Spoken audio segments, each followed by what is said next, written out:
For those who don't know me, I'm the two-time winner of the Sexiest Man Alive.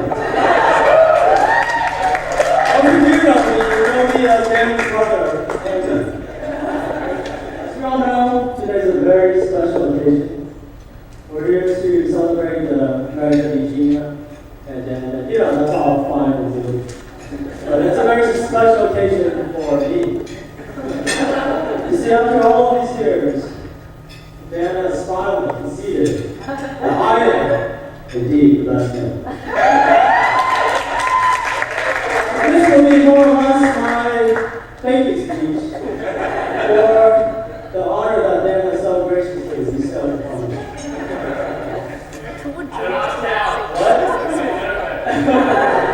Before we begin, I'd like to apologize to my nephews and all the kids in here for having to sit through some growing up and talk about a bunch of stuff that has nothing to do with Minecraft, or Legos, or anything else that matters.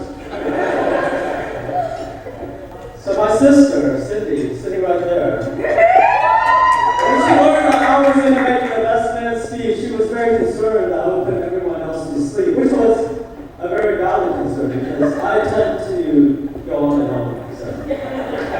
If you are lucky enough to sit next to someone with nice round, soft shoulders, you might want to take full advantage.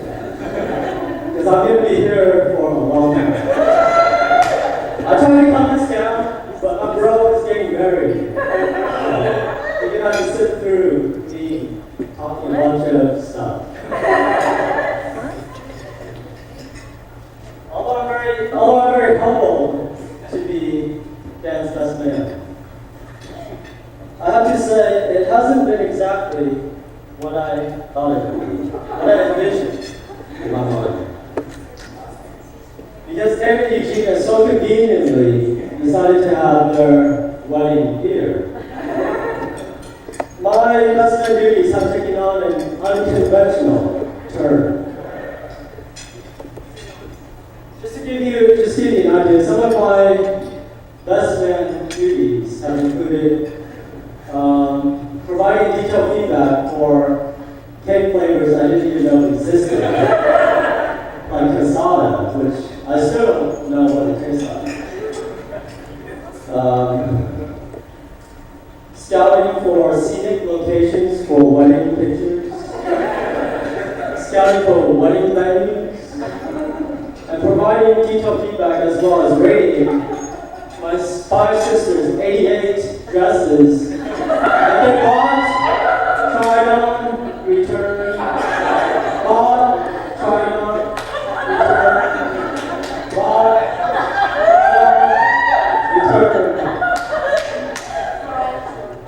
So my investment duties, I haven't so much been a best man as a best maid. As best maid, I think I've fulfilled all of my duties, short of helping Eugenia pick out her beautiful dress. Thank goodness for her. As best maid, I have also learned some new things, such as what a candelabra is. That's what it is, by the way. It's important to pronounce it correctly because if you mispronounce it, people might misconstrue for an unconventional women's intimate wear. But nevertheless, this knowledge is not the type of knowledge that I ever wanted to know about, but any knowledge is good, I would say. For that, I am grateful to be Dan's best maid. Dan and I didn't have the typical relationship growing up, as most brothers do. If you had Dan as a brother, you would understand what it's like. Even though Dan is just 1 year older than I am, he has always been an authority figure to me. Growing up, I had 2 authority figures, Dan and my father. To me, my father was this godlike figure. I heard all of these stories about him growing up.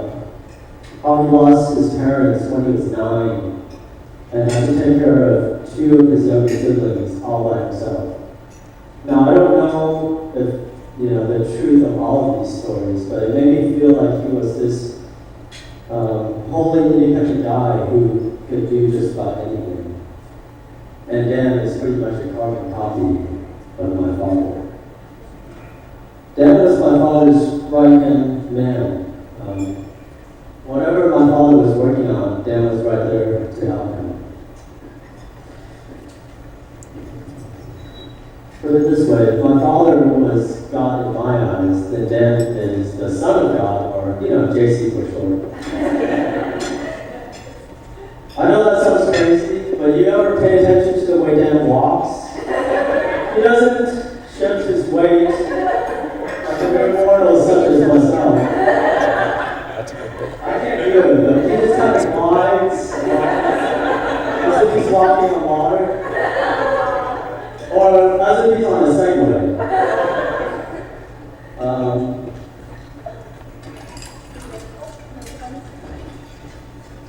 I think that's why I looked up to him so much. Not because of the whole walking like Jason on the Segway thing, but you know what I mean. Growing up, I pretty much followed everything Dan said. But unlike most big brothers, he never took advantage of his authority over me, and he always looked out for my best interests. He would always sacrifice his personal well-being and happiness for mine. Just to give you an example, Dan and I moved together most of the time we were in New York City. And he always gave me the real bedroom, which was the bigger bedroom, and he took the converted, much smaller bedroom, even though he paid more on the rent. So that's just the type of guy Dan is. He's always looking after the people in his life. And I have no doubt that he will always look after Eugene as well.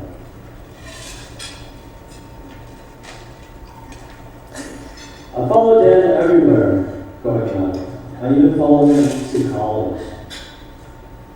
I might not have been the brightest kid growing up, but at least I had the good sense to take Dan's lead.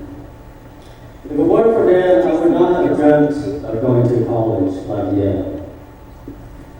I don't think I would have even given college much thought if it weren't for Dan. I would have pretty much just stayed in Oregon, and I would have missed out on the best time of my life, which was my 20s in New York City.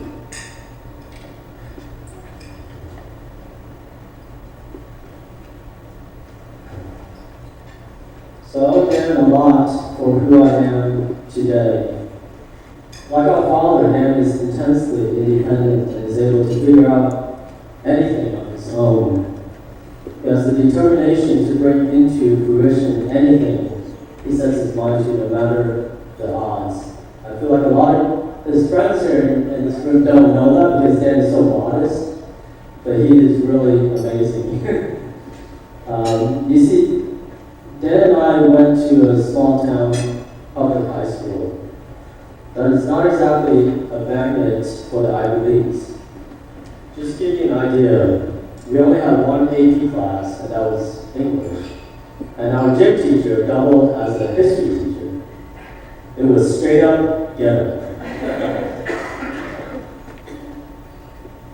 I don't really know what compelled Dan to even conceive of the possibility of going to college like Yale.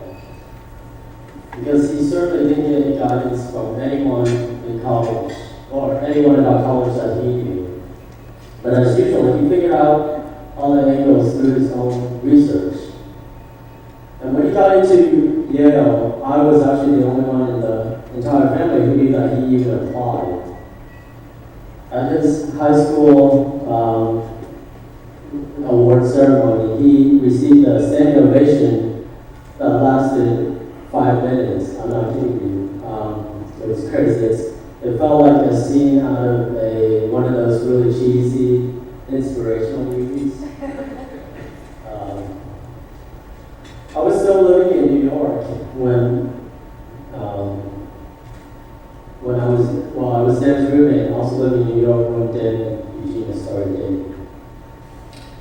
The first time I met Eugenia was on the day that Dan and I moved into an apartment in Tribeca, and that was in the summer of 2010. I remember that day very clearly, and I have a very bad memory of my own personal history, but that day I remember very clearly.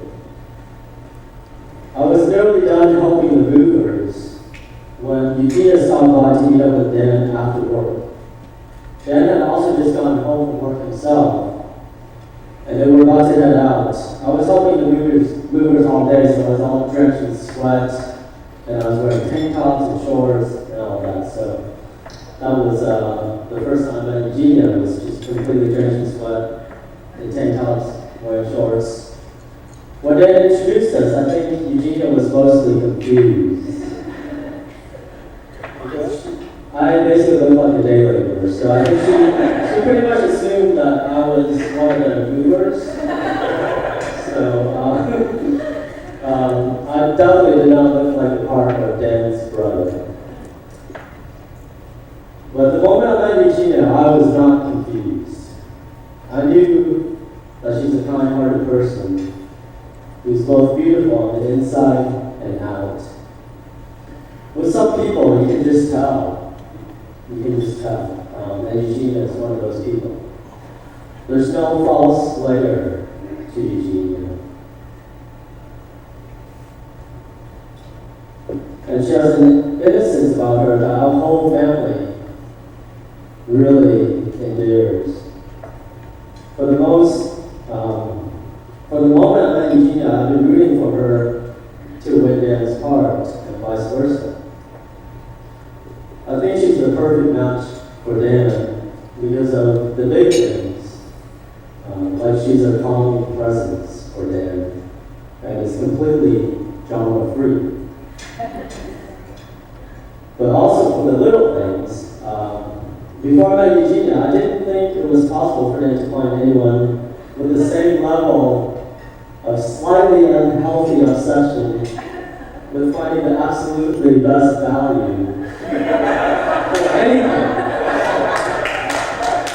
Even a pack of M&Ms has to go through a rigorous vetting process, price comparison process.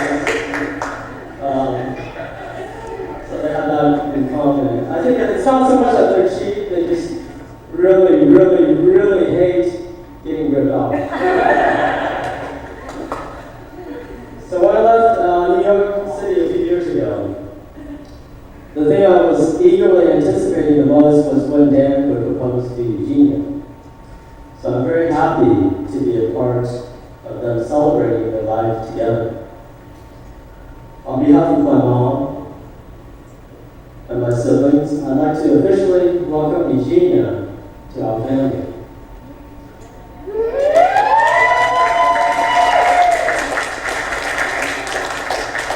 We've had a lot of fun with you on summer vacations, and we look forward to more opportunities and more moments together.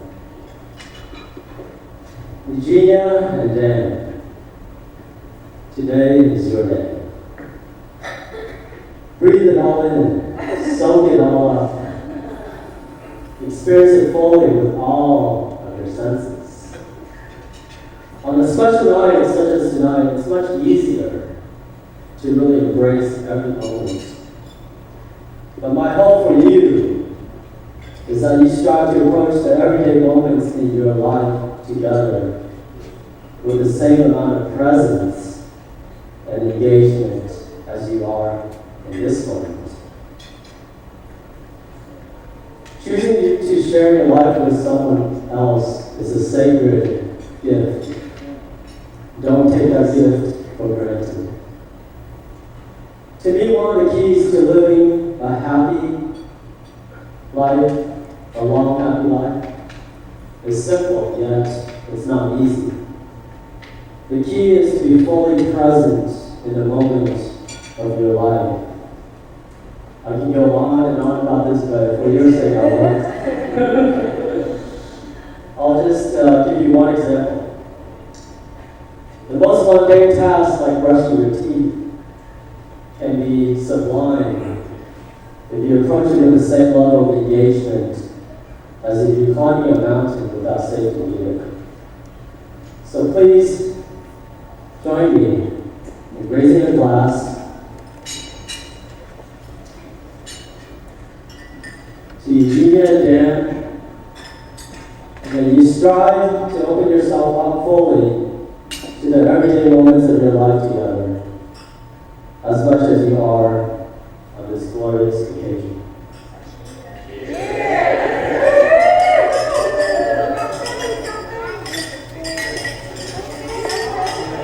Somebody say congratulations, says good job.